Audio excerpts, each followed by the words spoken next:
I wanted to ask about cats. Yes. I was very intrigued with what they perceive and what they see. They can peer into other dimensions. They will often see things that are invisible to you. And by learning to communicate with them, by learning to vibrate on their level, you can perhaps also be guided by cats to see those things too, to peer into other dimensions. Could you talk about what they do when they purr? Well, it can be for a number of different reasons. As many of you know, it can be from a satisfactory or content space. It can also be communication in a variety of levels. Sometimes it can also be that they might be attempting to repair themselves from an illness or an injury, that they may use it to vibrate themselves back into the proper state. It also has the effect on humans of many different things, such as reducing your heart rate, reducing your blood pressure.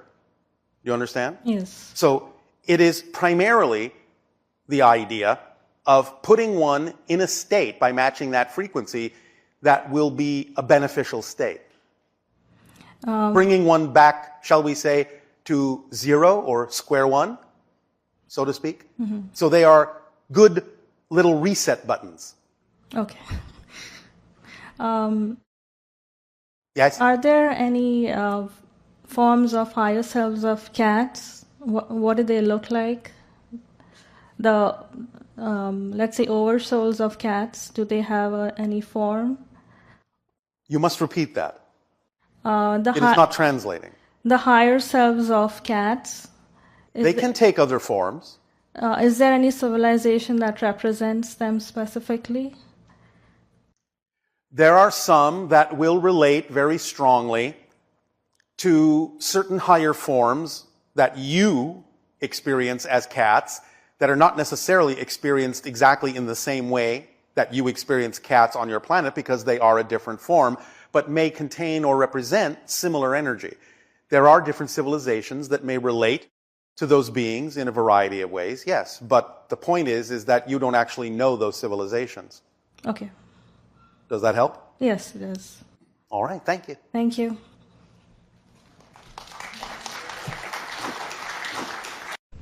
Good day to you, Bashar. And good day. We've heard several questions tonight about cats. And a friend of mine once postulated that there was a universe that existed at the same time and within the same space as this universe. All universes exist, in a sense, here and now. I understand, but he said that only cats and babies could see these universes. For the most part, they are very receptive to other dimensions of reality. It is not impossible for others to see this, and other life forms on your planet do perceive them in a variety of ways. But the cat is the general symbol on your planet of that consciousness that is, in a sense, innately capable of looking through dimensional doorways, as, of course, are children, since they have not yet learned how not to. You've said that cats communicate with elementals. Very often, yes. When do cats learn to speak to elementals? Is it instinctive from birth? Are there telltale signs when the cat is doing that? And what is the conversation usually about? It is instinctive from birth. You can usually tell, though not always, when they focus on something that you say isn't there, that you can't see, but they seem very attentive in a particular direction. Now, that's not always the case. They might be looking at something you just can't see with your own eyes. That is still in physical reality, because they have very sharp senses. But again, it can look similar. They can be engaged with something that you can't see, and you can tell they're engaged with something by their focus, their head motions, and body language, and so on and so forth. Very often, though not always the case, what it's about is something that either has to do with the cat and its relationship to you, or it has to do with things that the cat can experience when it's out of body, and the cat's life in general or specific terms. But a lot of it will usually have to do with things that are going on in the life of the human and the cat and the relationship between them, and how that might progress and evolve to including the elemental in some way, shape, or form that can be of assistance to the lives of the humans and the cats, and other animals participate in this as well. It's not just cats. But they do have a strong proclivity for this kind of activity. When you are learning to communicate with a dog, with a cat, with a bird, you are actually taking on the resonance, fine-tuning to that resonance, and reflecting it back in a way that actually starts a back and forth kind of energy beat. And in that energy beat, as it levels itself into that particular frequency, you then start to perceive communication in the form in which it is expressed from that animal, because you are expressing that aspect within yourself, because you contain all those frequencies that are representative of all the animals and all the trees and all the rocks and the sky and the sea and everything on your planet. So it's about becoming a very fine-tuned station, a very fine-tuned antenna, receiver, and transmitter, so that you can really start to perceive those different frequencies in a very fine-grained way and really lock into them much more strongly, so that you can amplify that vibration between yourself and the life form you are communicating with, and then start to really interpret and transceive the communication in the modality that it is expressing itself from, because you become like them. This is the secret of the shamans, in the sense of actually being able to tap into parallel realities in such a way that they actually represent themselves as the animal they are in communication with. This is the source of the idea of seeing shamans turn into birds, turn into jaguars, turn into various animals. It's not in a sense that any molecular rearrangement has happened. What is happening is that, like the sages that Willa has spoken of, they have the ability to understand their connection to parallel versions of themselves in parallel realities so strongly that they can actually represent themselves and bring in a representation from a parallel reality strongly enough that you actually perceive that parallel reality representation instead of the human form.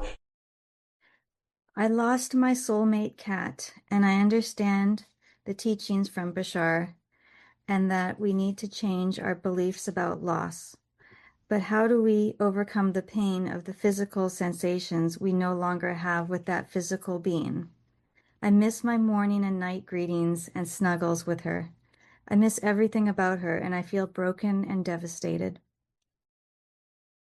All right, well, again, the cat is still connected to you in many ways. You have to reach out into spirit, to the spirit version of the cat, in order to maintain the connection and feel the connection.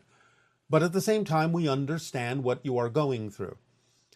Even though it may be on average anywhere from 80 to 100 years before humans reincarnate, of course there are exceptions based on need and choice, but animals will often reincarnate much more quickly. And therefore, just reaching out with love to the animal may allow another animal that could be considered similar energetically, or in your perspective, a reincarnation of your cat, to come back to you. So allow yourself to feel the love connection that would then act as a draw magnetically to what would be perceived as a different cat that would contain much of the same soul energy vibration that could come to you physically. Be open. Open that door. Don't close the door. Open the door and let a new cat in that would be a continuation of the vibrational energy and would be sent by the spirit of the cat that you are familiar with. Is that common for animal souls to come back to the same owner several times? It's not uncommon, yes. And the pet is like still alive and it's telling them, I'm fine, you know? Yes. How can that can be very reassuring, especially if you lose a loved pet.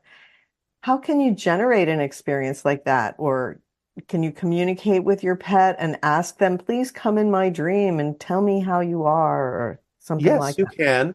But again, the idea is to communicate through imagery, because that's more representative of a telepathic bond. Just see them doing it. Just see yourself interacting with them in your imagination, in your mind's eye. Visualize the idea of the interaction. Put it out there with feeling. Feel what that would be like to have that interaction that you picture. So use pictures and feelings That's the strongest way to communicate with them. And sometimes when you have those dreams, even though your pet may still be alive, the idea is that your animal is also telling you that they exist like you do in spirit, and that physical reality is simply a part of them and a temporary thing, but that your natural state is spirit. You never really leave it, and neither do they.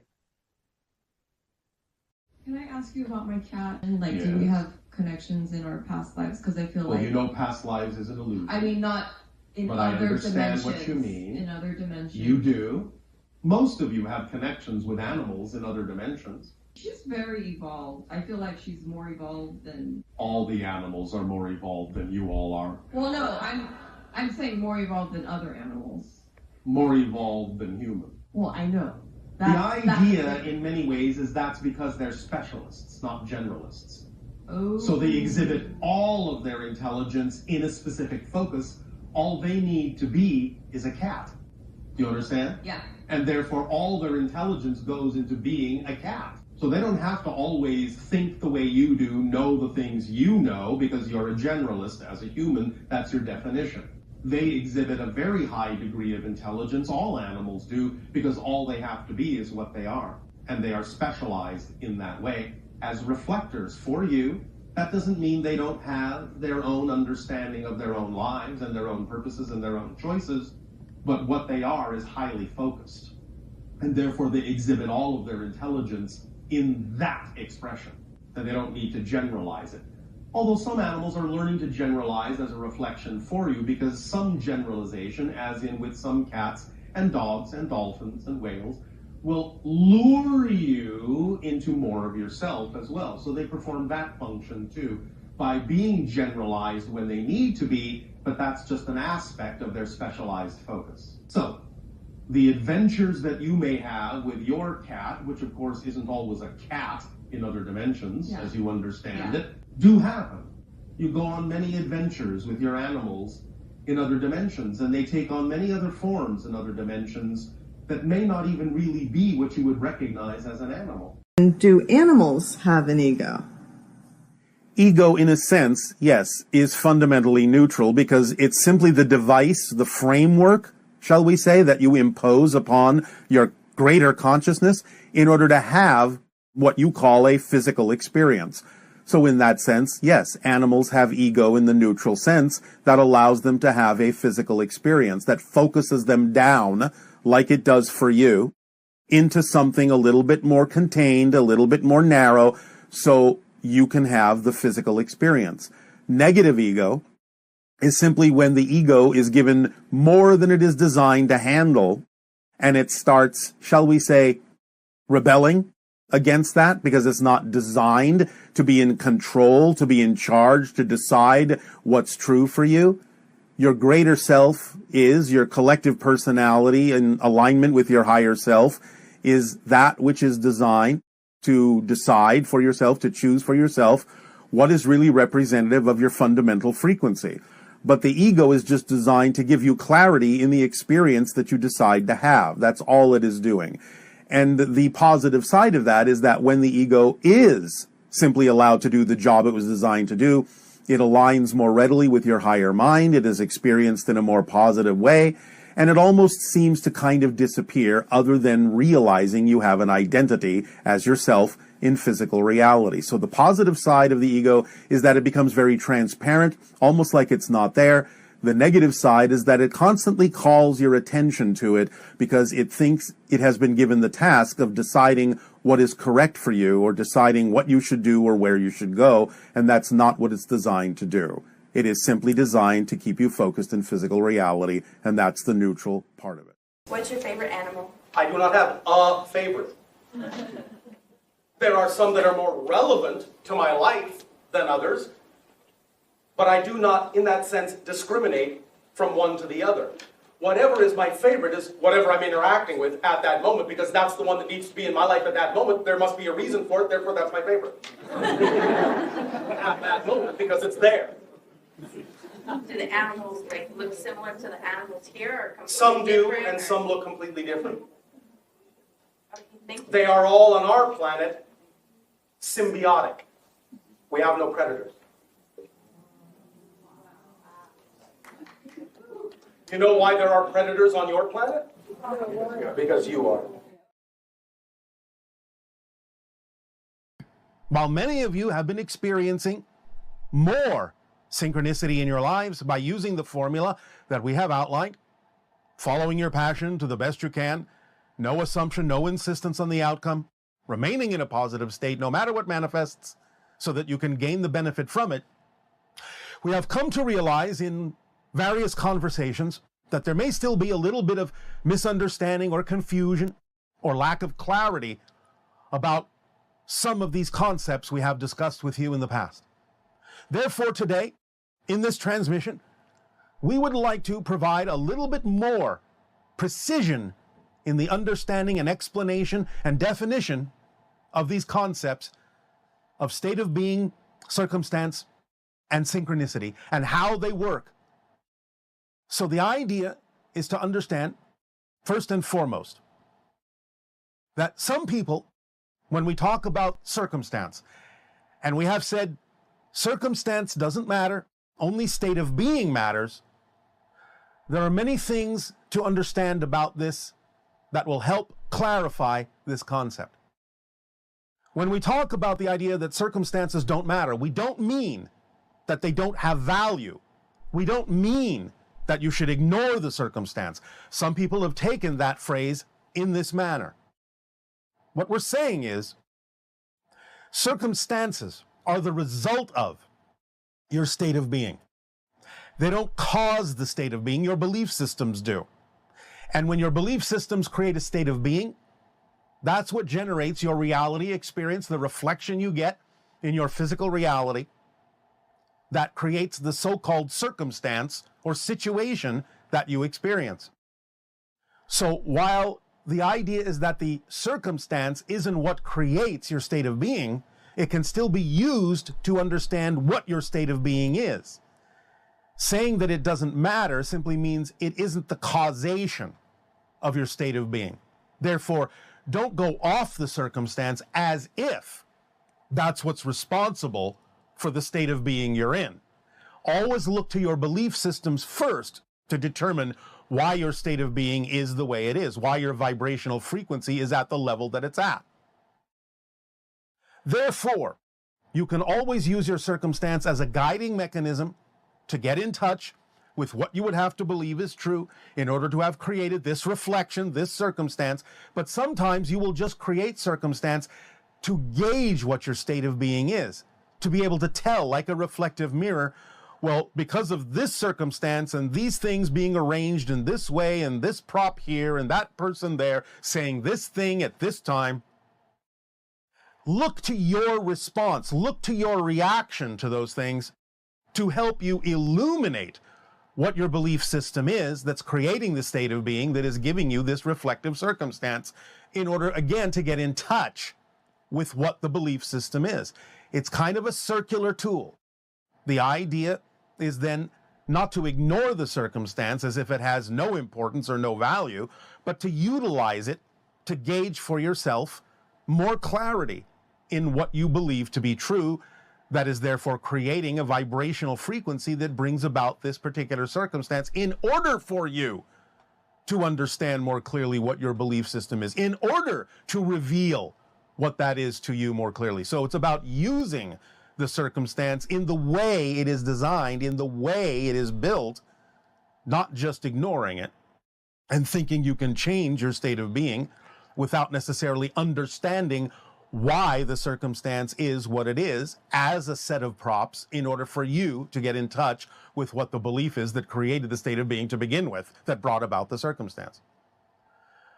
Also, connecting to the concept of synchronicity that brings you these circumstances in exactly the form in which they come, it's very important to understand how synchronicity works in a little bit more detail. It's all well and good when you allow yourself to recognize synchronicity, when it brings you an opportunity that is representative of your passion, and it brings you the ability to act on things in the direction of your passion, and it brings you signs and signals that you learn to interpret as being representative of your path, which again is represented by the vibration of your passion. But also, There are times when people might become a little bit confused, a little bit frustrated, why certain things are not going in the direction you thought that they would. Well, again, of course, this ties into not having insistence or assumption, as we have said many times. But the idea also is that synchronicity will work not only to provide you an opportunity to act, but more importantly, will sometimes provide you an opportunity to not be able to act in the direction that is not representative of your path of least resistance. Many people don't understand that synchronicity can use the negative side for positive reasons. So your inability sometimes to actually go forward in a certain direction is also an indication sometimes of synchronicity, showing you this is not the next step to take. This is not the direction you need to go in. This is not the path of least resistance, even though at first it may have seemed so. So it's important to really clarify in your observational skills, in your discernment skills, the ability to tell when synchronicity is not only telling you, yes, act on this, but is also telling you, do not act on this. You don't have the ability to act on this. This is not going to take you further. And you have to pay attention and have the discernment to tell the difference between when synchronicity is telling you, this is not something you can act on, or whether or not is your own fear-based belief telling you not to go forward. We understand that this can be sometimes a little bit challenging to tell apart, but nevertheless, once you begin to understand a little bit more clearly the synchronicity can work this way and actually prevent you from moving forward on a path that is not yours, you'll be able to tell the difference through practice between your own fears stopping you and synchronicity simply putting up its hand and saying, no, not this way. Look for the other way that contains your passion. Don't keep trying to go down this path, because right now, this is not the path of least resistance. This is not representative of the passion that is truly you. So the idea is that synchronicity and circumstance and state of being all work together, kind of in a triad, to help give you the guidance and give you the ability to know where you stand as a navigational tool, so to speak, at any given moment, to let you know what is something to act on, what is not something to act on, and to observe these things, to stay in that state where you look at your state of being, where you look at the circumstance and the value that it brings you as a reflection, and you understand and look at the synchronicity and how it is working, both in the ability to act or the ability not to act. You can gain in that process more insight into exactly your timing, your pacing, making sure that you are exactly where you need to be when you need to be there in terms of your state of being. And remember, please, it is not about trying to get somewhere more than it is simply being exactly where you are in that process. Never assume you need to rush forward. Never assume you need to go faster than you are or slower than you are. The idea is that the synchronicity in working with state of being and circumstance, if you are willing to have this discernment and realize all the different ways this is working for you and use these tools in the way they can work for you, you will then always be willing and excited to stay in the moment, in the process, because that's the most important thing right there. Not where you need to go after that, but right there, that's the whole idea. That's the whole reason why whatever is happening is to be in that process and in a state of being and in a circumstance synchronistically where you are examining your belief systems, finding out what the value of the circumstance is as it came to you, discerning what synchronicity is telling you about moving forward or not moving forward at that particular moment in that particular way, and adjusting your state of being and first and foremost your belief systems in order to allow your state of being to bring you the circumstance and the synchronicity in the form in which it is most clear and working most precisely to allow you to take the best possible advantage of the formula and the instruction manual that we have shared with all of you. So let this sink in, ponder this, and allow these things in this moment that you ponder them to simply come to you and work for you. Again, you don't have to be anywhere else more important than what's happening in that moment. And just Dive deeply into it. Meditate on it, think about it, however you wish to do it, but stay with that triad of state of being and circumstance and synchronicity, and really give yourself an opportunity to learn to develop the discernment to find out exactly what each of those tools is working for you and how it works for you best, by just staying right there with it and not being in a hurry to be anywhere else.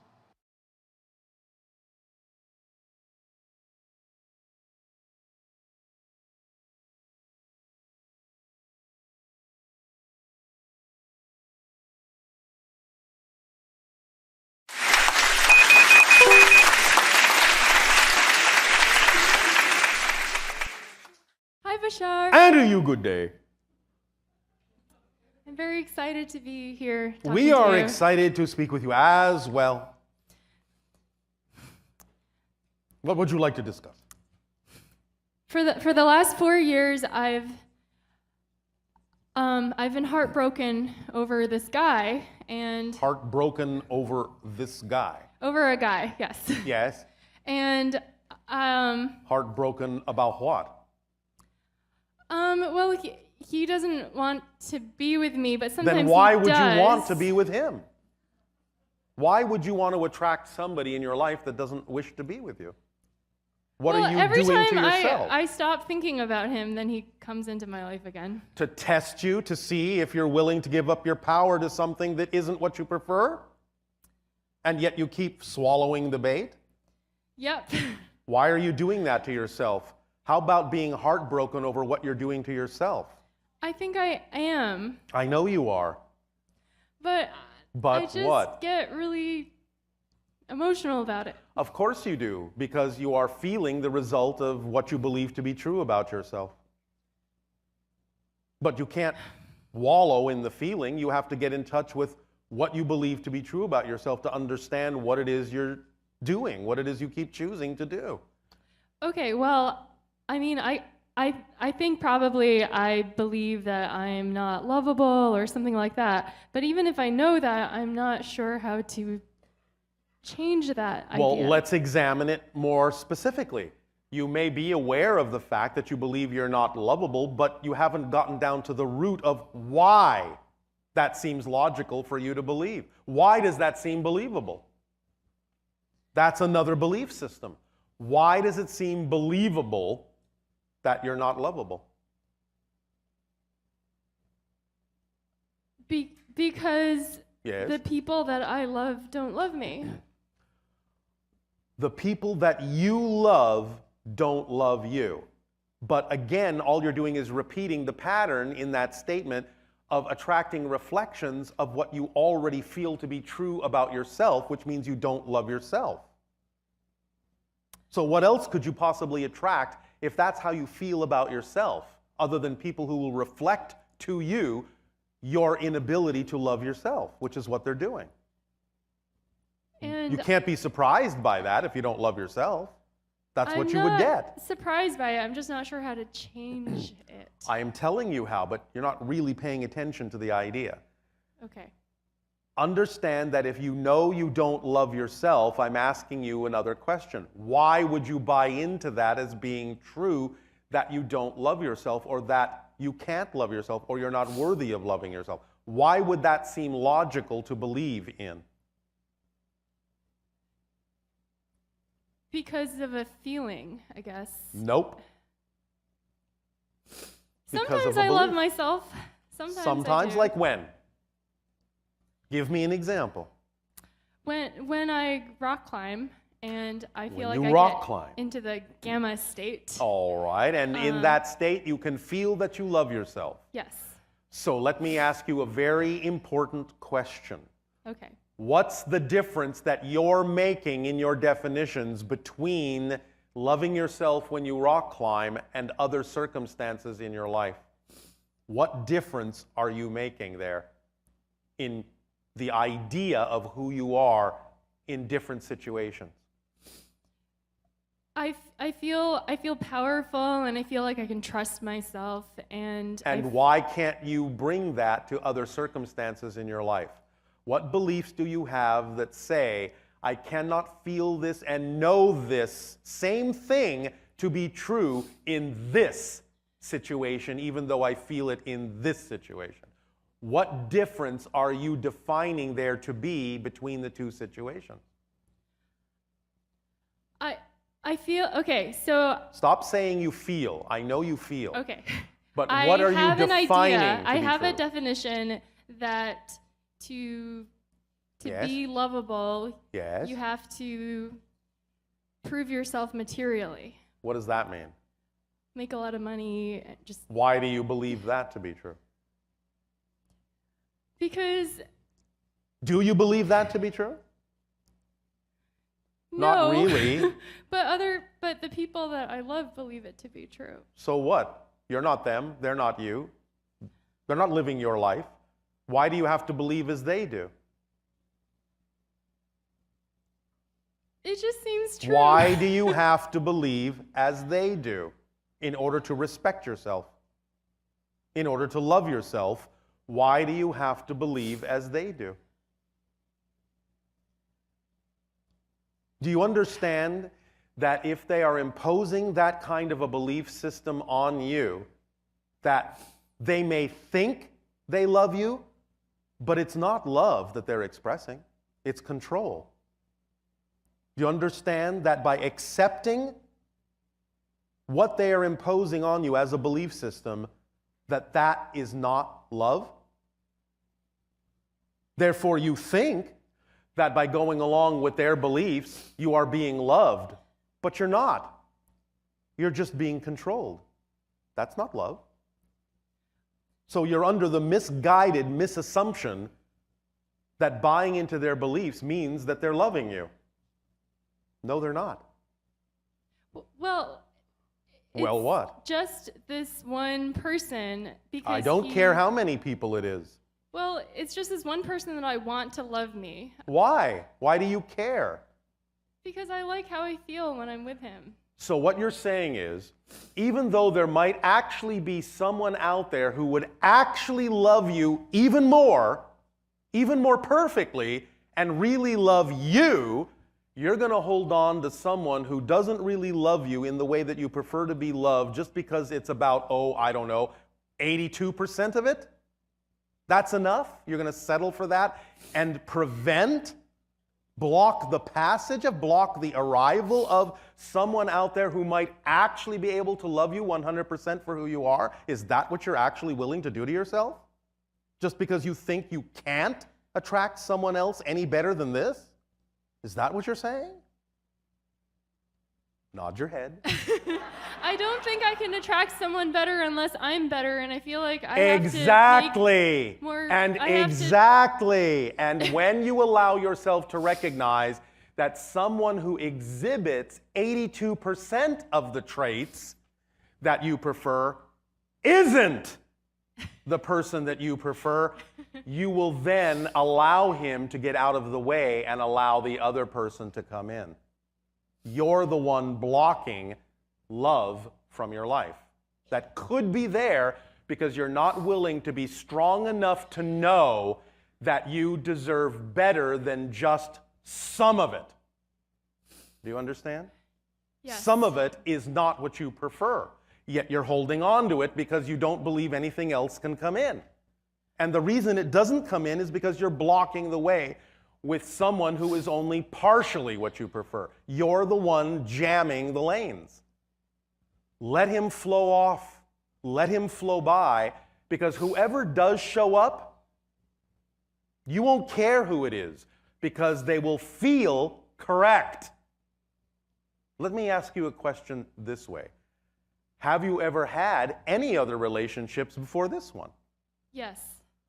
Well, how did this one come about if you didn't let the other ones go? Okay, right. Thank you. Obvious, isn't it? So what's so different about this? All you've done is attract to yourself something to test yourself to see if you're willing to put up with something that is a half measure, as opposed to standing firm in what you know to be true for you, that you prefer, and letting your life flow that to you. You're actually willing to shortchange yourself. Why? If it happened before, that you let someone else go their way because something more came in, what's so difficult about doing it again if you understand that something else can come in if you don't block it from doing so? Just like it did before. I feel like I'm getting too old. Oh, how old are you? I'm 30. I beg your pardon? 30? Yes, but on this planet, that's Oh, no. No. Excuses that are not real. You have a saying on your planet that is very wise. Yes? Fear, F-E-A-R, false evidence appearing real. Yes? False evidence appearing real. The fact that you're 30, the fact that you're on Earth, the fact that a lot of people say, well, that biological clock is ticking, you'd best marry soon or you're going to be a dried up prune,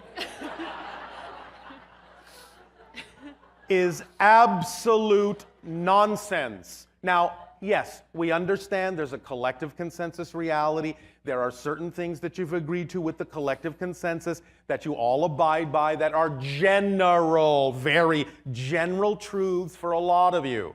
That doesn't mean that every single aspect of that has to apply to you individually. And if you simply allow yourself to really fully be yourself, then whatever it is actually needs to be in your life, that is relevant to be in your life, will be in your life. Because it cannot be not in your life. When we talk about, again, excitement being a complete kit, that's what we mean. Everything that's relevant will happen.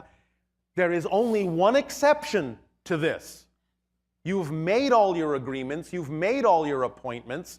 If you don't worry about them, you'll keep them. The things that need to happen will happen in perfect timing by the agreements you've already made in this life and before this life, about this life. The only way to miss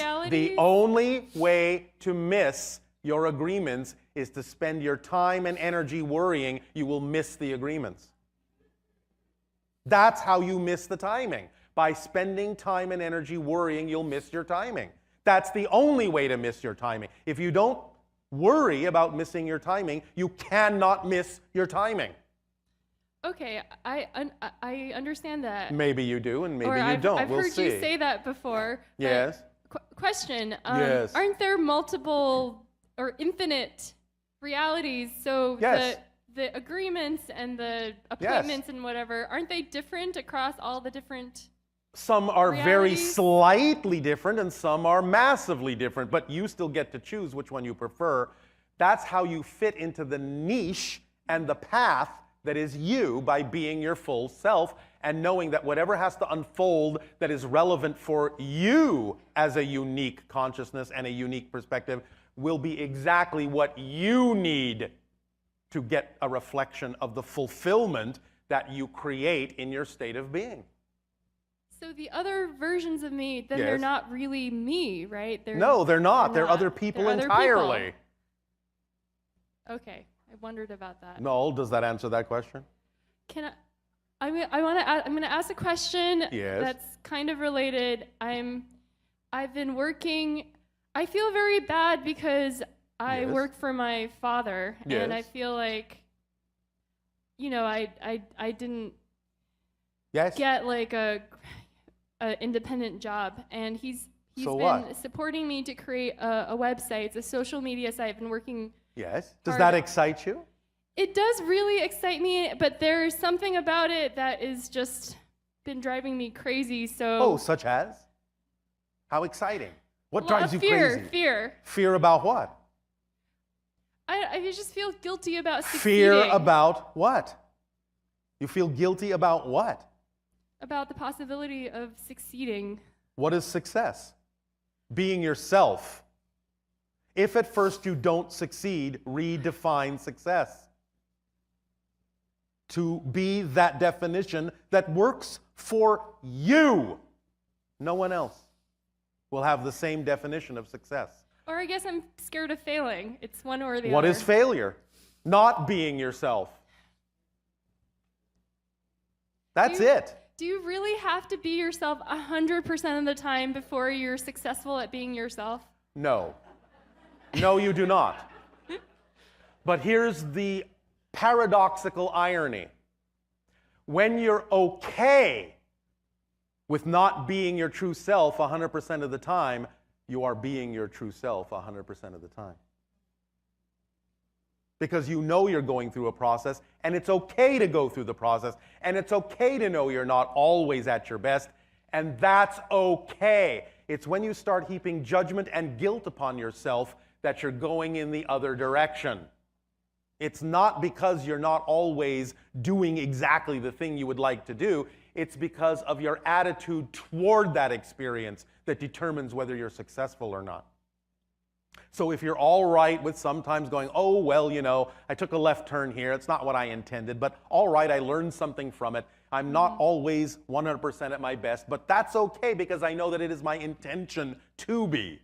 And therefore, by acknowledging that it's okay to have gone down that path, even if it wasn't what I preferred, I know that overall I'm okay and have a self-correcting, self-guiding system that will always course correct and bring me back to where I prefer to be. That is success. Not because you achieve a goal. Not because something comes to fruition in the way you thought it would. Success is being okay with yourself at every moment, even when you're not okay with yourself. That's okay. If you heap judgment and guilt upon yourself, that's what stops you from being a success. Because many, many people in your reality who you would look at and go, oh, that's a very, very successful person, that's their secret, is they don't give up. They don't get down on themselves for suddenly maybe being out of alignment with who they prefer to be. They learn from it. They get back into alignment. They say, okay, lesson learned. Let's move on.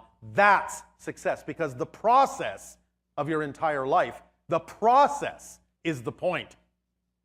The journey is the destination. You're not trying to get anywhere. All you're doing is attempting to be more of yourself to the best of your ability. And if you're doing your best, that's all you need to do, and that's a success. Does this help? Yes, it does. Do you feel a little bit more relaxed about yourself? I do. Then that is the measure of success. All right? Thank you, Bashar. You are welcome. And I'll say good day to you. The transmission for today has been called the difference between guilt and responsibility. We understand many people on your planet have experienced the feelings of guilt and shame for many thousands of years, depending upon the actions that you take and how much of your conscious awareness comes into play with regard to whether or not you have acted out of integrity, meaning outside of integrity, and the idea of bringing yourself back into alignment. But many people on your planet go through a long process of letting go of the guilt and the shame before they are actually willing to let themselves experience responsibility in a positive sense. As we have said, our definition is simply the ability to respond. So the idea that we have spoken of before, when we have mentioned the concept of what we called natural anger, that lasts for about 15 seconds, and then it becomes an alignment energy for you to determine how to bring yourself back into alignment with your true vibration. Guilt can be used in the same way, and it is actually activated by much of the same mechanism, and is a representation of a similar vibrational energy as anger when it becomes judgment upon oneself, turning into the idea of hate, and so on and so forth. Then the natural energy that you experience as guilt when you heap judgment upon yourself for having it allows you to experience the idea of shame and doesn't really give you the ability to take full responsibility, to have the full ability to respond to the situation in a positive way. So This is really the same mechanism as we have described in terms of the natural anger, which perhaps from this point forward would be best terminized as alignment, an alignment energy. Best termed that way, instead of thinking of it as anger, which usually on your planet has a negative connotation already. So let's redefine the idea as alignment energy when you experience the idea of anger, when you experience the idea of guilt, when you experience the idea of shame, and all similar feelings. They are just representations, different expressions for different reasons of an alignment energy that gives you the opportunity to understand that you are out of alignment with your true vibration, out of sync with yourself, and without the judgment being heaped upon it, being heaped upon yourself for having experienced that alignment energy, then it won't turn anger into hate. It won't turn guilt into shame. You will simply be able to recognize it as an energy that tells you you are out of alignment with who you truly prefer to be.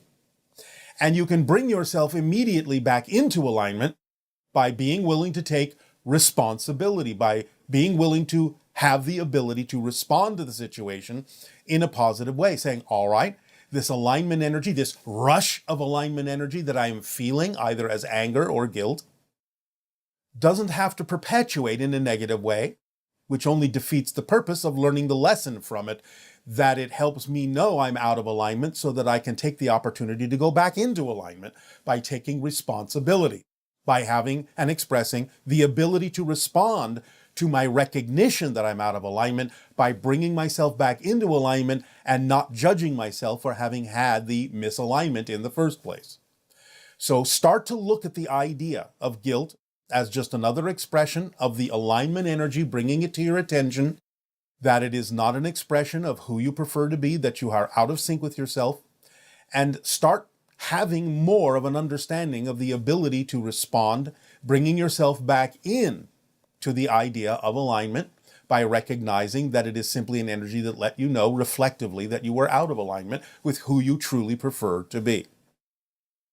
So responsibility, the ability to respond, will short circuit the idea, if you're willing to go in that direction, of having any judgment on yourself for having been out of alignment, will prevent you from having to go through a long, involved, detailed process of wondering why and berating yourself for having gone out of alignment. Take this opportunity to shorten your processes. Take this opportunity to stop judging yourself for having slipped, as we say, or chosen, as we say, to go out of alignment momentarily. It does you really no good to continue that process of shame and guilt and anger, of continuing the misalignment by judging yourself negatively for having had that experience. Allow yourself to go quickly back into alignment by taking responsibility for having had the experience in a positive context and knowing that it has shown you very clearly who you truly prefer to be, and snapping back into that choice, realizing that it served its purpose already. There's no need to dwell on it or wallow in having had the alignment rush that you felt. There is no need to continue the shame. There is every need on your planet for you to correct yourself immediately, bring yourself back into alignment, be a positive example of how to do so for others, so they also do not have to wallow into the idea of self-judgment, which you don't deserve, especially if you recognize by having that alignment rush that that's a good thing. It has shown you that you're operating properly, you're working properly, you're self-correcting, you're self-guiding. You are recognizing that you're out of alignment, and that's a positive recognition.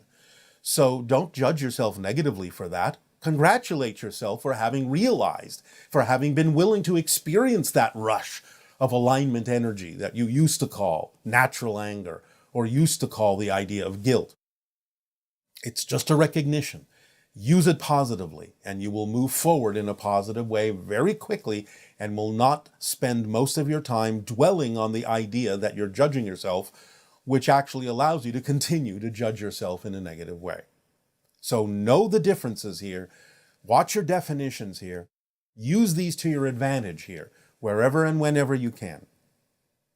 We thank you for allowing us to express this difference between the concept of guilt and responsibility by redefining all of these experiences as the alignment energy, the rush of alignment energy that allows you to know you are functioning perfectly, you are functioning fine. So celebrate that and congratulate yourself for having caught yourself in being misaligned with your true vibration, and allow yourself to snap back into that true vibration and move forward in your lives in a positive way. So in return for allowing us to share this concept with you this day of your time, I ask you now, in what way may we be of service to you? You may begin, if you wish, with your questions and dialogue.